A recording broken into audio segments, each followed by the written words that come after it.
Zino zimotoka zibadde zijjudde obugule embaawo nga zibadde zolekedde Kampala. Motoka zino zibadde ziwerekerwako motoka y'amagye eya UPDF.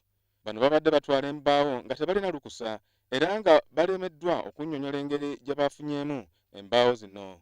Zibadde ku motoka ya Fuso namba UAV nya J ng'eno ebadde ejjudde kalitunsi ng'ebadde zitwala ku motoka endala eya Fuso box body namba UAV 522F.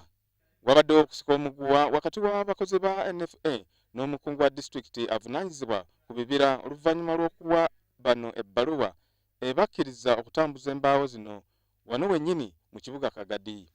Ono agambye nti abakozi ba NFA babadde basabye abasuubuzi bano ensimbi ekintu ekimenya amateeka wabula nabo babyegaanyi. Information from our records that there was a box body vehicle loading timbers and there was another vehicle, a small vehicle coming with them, then it feeds the other one. Then when he came, I tried to greet him, but he was as if he was too much annoyed. I tried to talk to him, he could not allow, he was just aggressive, you people who told to impound the vehicle, what? Instead of explaining to us what had happened.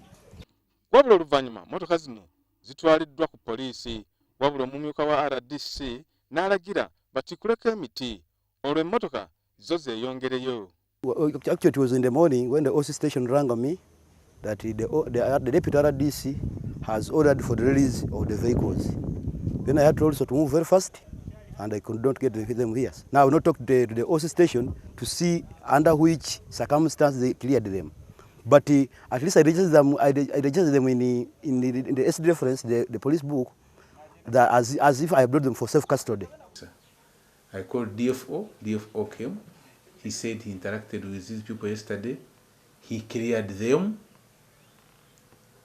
And as far as he's concerned, the man has a license and there is no cause for alarm. So I said, if the timber is a subject in dispute, have the timber to police until the owner comes and satisfies.